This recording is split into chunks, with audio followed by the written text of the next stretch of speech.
He bled for a stranger beneath the storm, never knowing her hands would one day save his daughter's fragile heart. Rain hissed against the asphalt, turning the flickering streetlight into a blurred halo.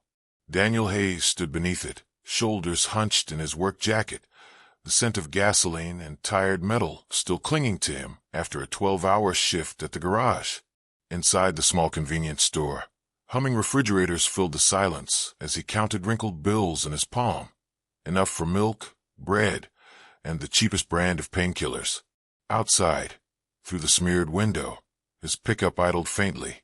In the passenger seat, his daughter Maya slept beneath a worn flannel blanket, her small chest rising slow and shallow.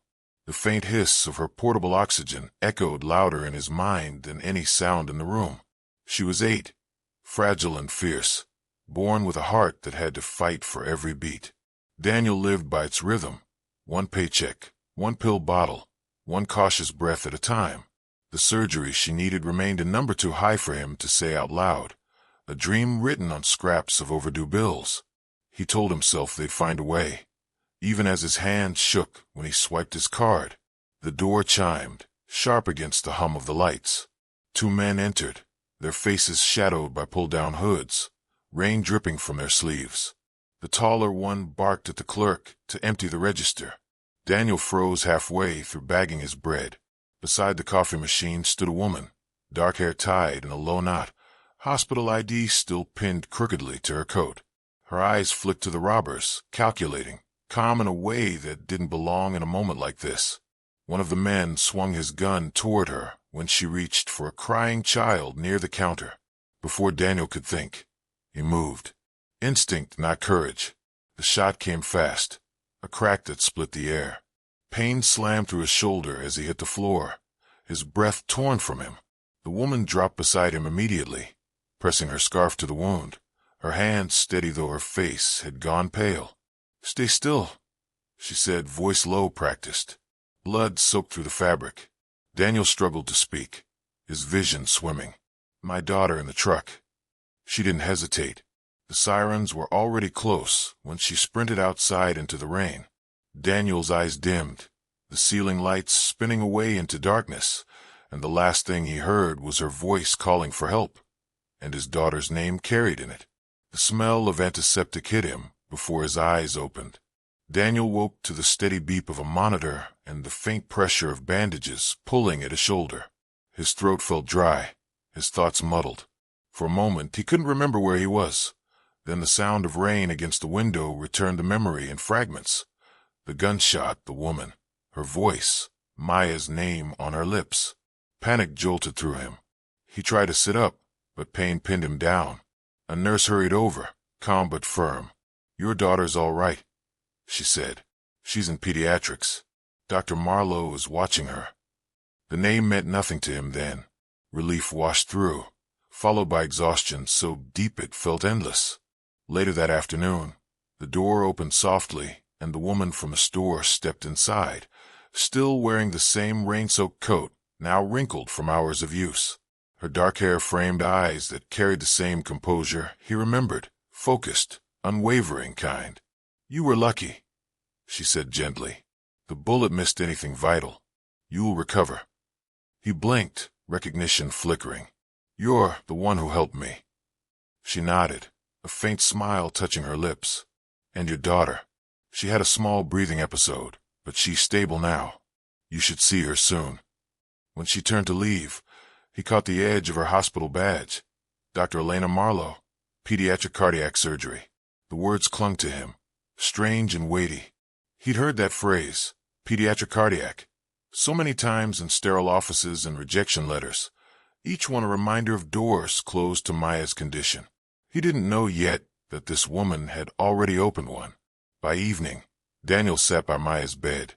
Tubes and monitors surrounded her small frame, the soft hiss of oxygen constant as breathing itself. She looked fragile, yet her smile when she saw him made the world tilt back into balance. Elena entered quietly, checking vitals, her voice lowering when she spoke to Maya. "Your heart's stronger than most adults, you know that?" Maya giggled weakly. Daniel watched, studying her movements, the confidence in her hands, the patience in her tone. When their eyes met across the bed, something unspoken passed between them. Gratitude, disbelief, maybe hope. He cleared his throat. Thank you for both of us. Elena's expression softened, though a shadow. Days folded into each other, measured by the rhythm of monitors and the muted tread of nurses' shoes.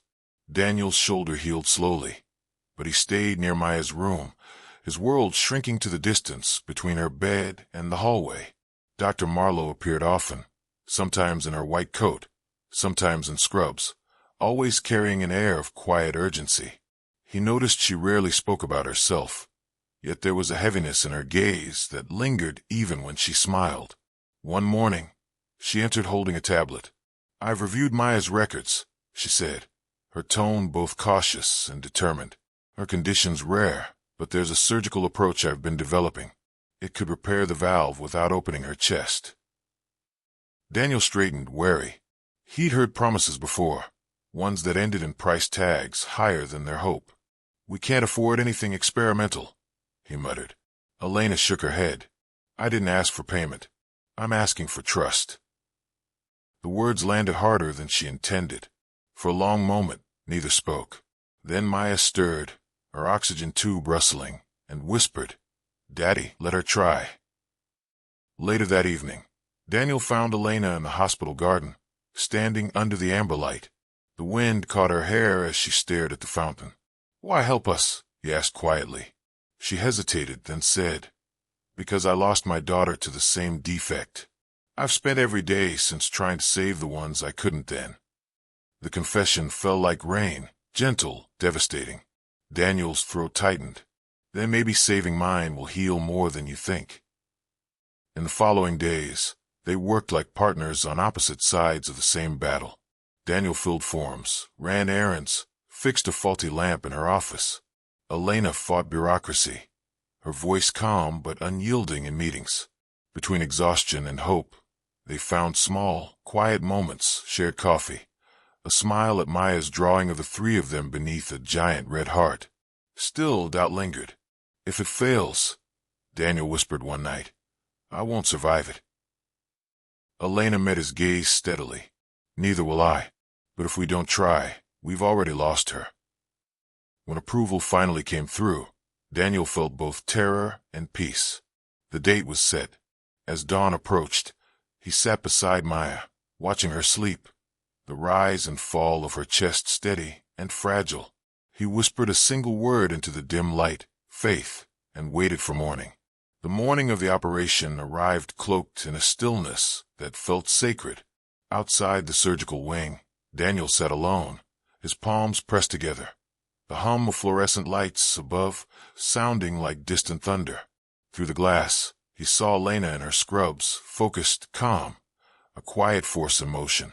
The team moved around her, preparing instruments with meticulous care. When she caught his gaze across the corridor, she didn't speak. She simply nodded once, a promise without words. Inside, the world shrank to the steady beeping of machines. Elena's hands were precise, her mind sharp as she guided the team. Every motion carried the weight of memory, her daughter's last breath, the vow she made afterward, the image of Daniel holding Maya's hand. When a sudden alarm blared, her heart stopped with it. The rhythm line flattened, fragile as silence. Clamp, she said, voice low but unshaken. She took a risk, deploying her own experimental valve patch, one no one else had dared to use. Seconds stretched, eternity compressed, and then beep. Another, a pulse steadying, life returning. The room exhaled with her. Hours later, Daniel awoke from a doze in the waiting area to find Elena standing there, exhaustion etched into every line of her face. Her surgical mask hung loose at her neck. She made it, she whispered. The words shattered something inside him, fear, doubt, years of held breath. He pulled her into an embrace before either could think, and for a moment, neither wanted to let go. Days passed, and color slowly returned to Maya's cheeks. She walked 2 steps, then 5, each one greeted with laughter and disbelief. Daniel stood by the window, sunlight warming his face, unable to stop smiling. Elena watched from the doorway, her hands tucked into her coat pockets, eyes soft. "You gave her her future," he said. "You gave her her father," she replied. When discharge day came, they met in the hospital courtyard. Maya ran ahead, her oxygen gone, her heart strong. Elena knelt to hug her, tears bright in her eyes. Daniel stepped closer, unsure of what came next. She glanced up at him, a smile breaking through the fatigue. "Take care of that heart," she said quietly. All three of them. The afternoon light caught in her hair as she turned to leave, but Maya's laughter followed her, a sound that felt like grace. And for the